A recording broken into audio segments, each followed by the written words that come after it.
असल यही कॉन्सेप्ट चल रहा है। देखिए यहाँ पर जो है मतलब इधर धर्माचार्य बैठे हो, शास्त्र का ज्ञान लेके बैठे हैं, इधर साइंस और आध्यात्म दोनों है।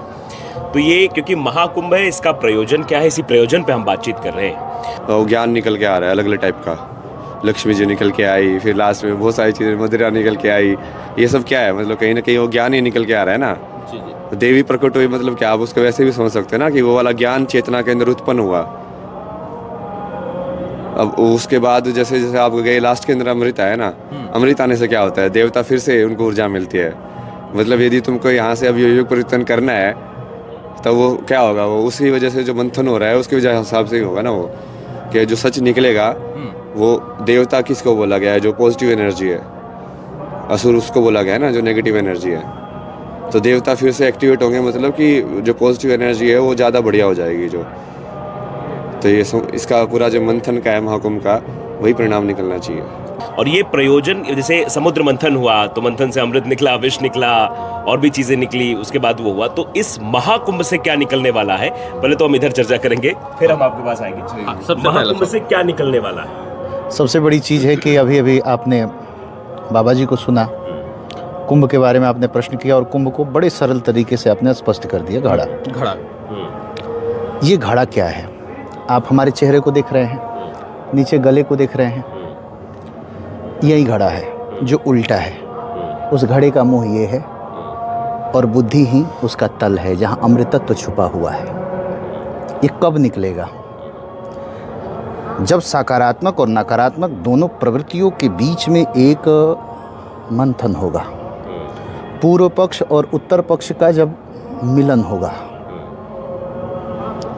वो स्थिति ब्रह्म की होती है। जो विरोधाभास के बीच होती है चीज़ें, वह पहले विष होती है।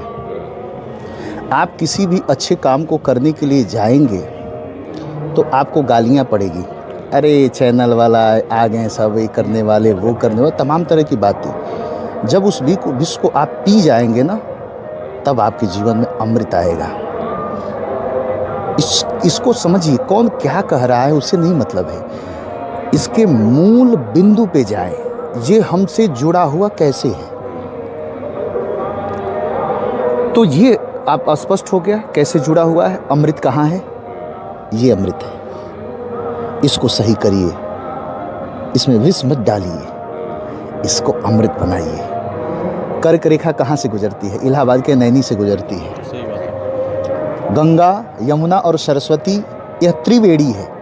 बेड़ी मतलब चोटी। चोटी जब बनाई जाती है तो 3 भाग में किया जाता है केस को, और गूथा जाता है तो दिखाई 2 ही देता है। यहाँ पे नदियाँ कितनी हैं? नदियाँ हैं 3, लेकिन दिखाई कितनी देती हैं? बेड़ी के जैसे 2, इसीलिए त्रिवेणी है। इसको भी समझिए। और एक चीज़ और जान लीजिए कि आप अभी कुंभ के बारे में हमारे बाबा जी ने बहुत अच्छी बात कही। एक तो पहले इनको समझने के लिए तो अपना अमृत सही करना पड़ेगा, अपना घड़ा सही करना पड़ेगा। शेरनी का दूध किस में रुकता है? तो लोग कहते हैं कि सोने के पात्र में रुकता है। तो भैया शेरनी का दूधवा निकला है कि खोपड़िया में कब रुकेगा? जब उस दूध के अनुकूल हम पात्र होंगे, और नहीं तो कहीं से न कहीं से विष बन के भटक निकल जाएगा, फूट जाएगा, टपक जाएगा, गिर जाएगा। दूध फटा क्यों? क्योंकि पात्र सही नहीं था। बातें रुकी क्यों नहीं? क्योंकि आप पात्र सही नहीं थे। समझिए तो, हमारी बात समझ रहे हैं ना मैं क्या बोल रहा हूँ? अब ये पक्ष हो गया। इलाहाबाद के नैनी से कर्क रेखा गुजरती है। भारत का स्टैंडर्ड टाइम यहीं से लिया गया है, स्टैंडर्ड टाइम यहीं से लिया गया है। और कुंभ राशि पे जब बृहस्पति आ जाते हैं 12 वर्ष पे, मकर राशि के जब सूर्य हो जाते हैं, तो इन दोनों की एक दिव्य किरणें मिल करके इसको गज केसरी योग कहते हैं। एक प्रकार से गज और केसरी। और कर्क राशि, जो कर्क, चंद्रमा मनसो जात चक्षो हो सूर्य हो जाए, तो चंद्रमा मनस है। कर्क का अधिष्ठात्री देवता कौन है? कर्क राशि का मालिक तो कहा चंद्रमा है।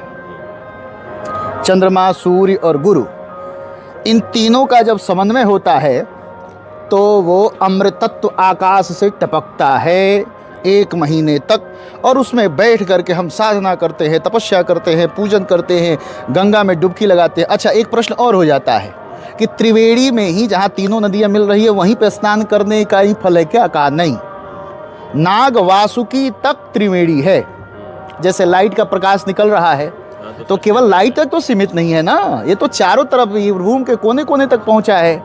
उसी तरह से जो अमृतत्व है यह पूरे इसकी परिधि है जहाँ तक इसका प्रभाव जाने वाला है। तो एक चीज़ ये समझ लेना है कि ये इसका जो अमृतत्व है यह पूरे परिधि के अंदर ये टपक रहा है।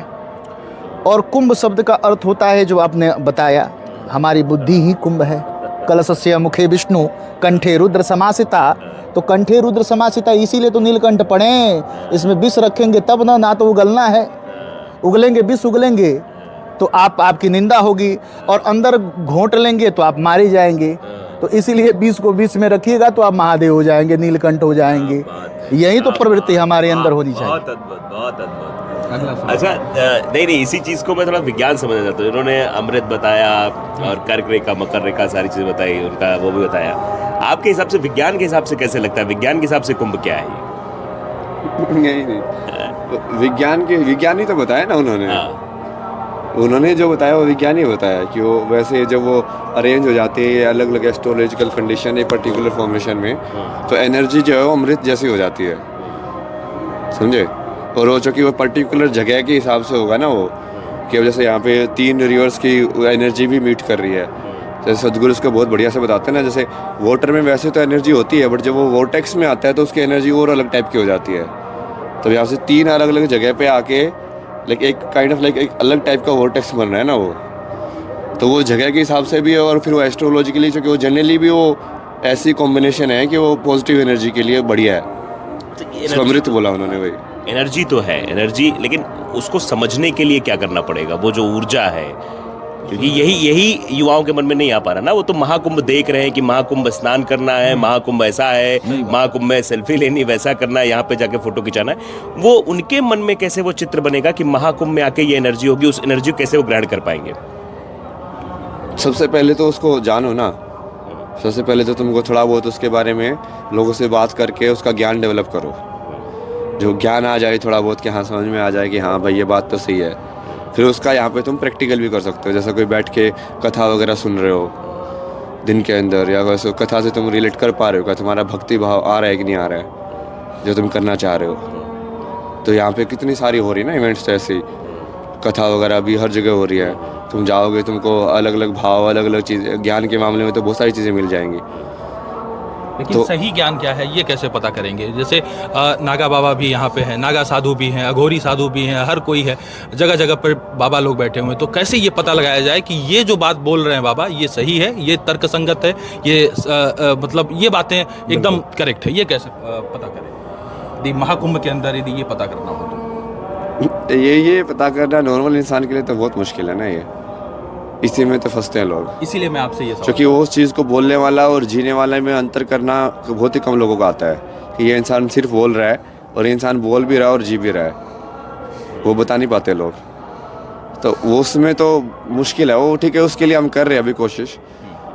वो वही है, वही तो मंथन है, वही तो समुद्र मंथन हो रहा है। मतलब कि इसके बीच में सेपरेशन कैसे होगी, जो सही वाले हैं गलत वाले क्या है, और ज्ञान का मतलब क्यों, कौन सा ज्ञान सही है। क्योंकि ज्ञान तो सही ही होता है दोनों का, बात तो दोनों वही बोलते हैं कि ईश्वर एक है, अद्वैत, सब कुछ वही है।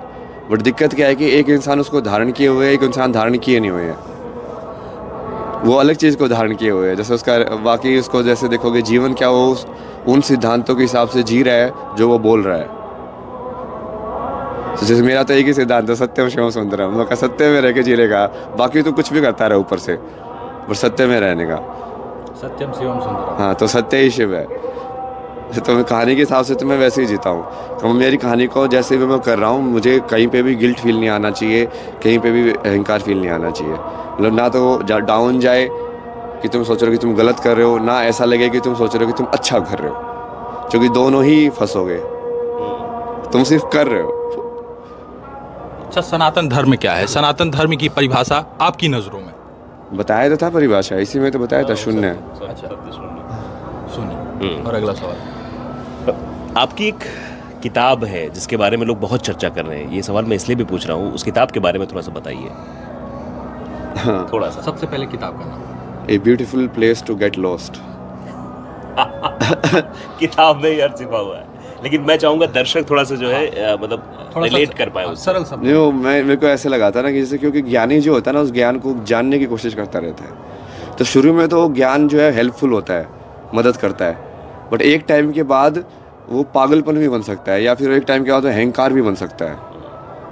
अधिक ज्ञान आने से। नहीं, सिर्फ वो जानने की कोशिश जो है, तो वो जानने की कोशिश तुम्हारी या तो तुमको वही स्टार्टिंग में तो हेल्प करेगी कि तुमको समझ में आएगा कि अच्छा ये तरीका है, बट कई लोग जैसे होते हैं वो वही करते रहते हैं, अच्छा ये मेथड कौन सा है, अच्छा ये मेथड क्या है, वो है ना मेथड के तरीके तो इतने इकट्ठे कर लेते हैं, बट एक ही मेथड पे चलते किसी एक पे भी नहीं है, समझे। वो सिर्फ अर्जित कर रहे हैं कि हाँ कितने तरीके हैं, बस जैसे उस तरीके बता करके बता ली क्या करेंगे, मतलब कि या तो जब तक करोगे नहीं तब तक तो कुछ भी फायदा नहीं है ना कि एक का भी, मतलब तो ये अंतर है ना उसके अंदर। जब ज्ञान का आप फंस जाते हो ना ज़्यादा ज्ञान के अंदर, तो मैंने beautiful place to get lost इसी वजह से लिखा था कि वो जब तुम वो जानने की ही वो प्रवृत्ति तुम्हारी बंद हो जाती है, इसलिए कि तुमको जानना ही नहीं है, तो उसको संसार ऐसे लगता है कि यार ये क्या है, जैसे तुम पेड़ को देखो भाई ये क्या है, लाइक तुमको आश्चर्यचकित लगे वो पूरा संसार ऐसे बनावट वो सब कुछ, कि वो सब खो जाने का संसार है।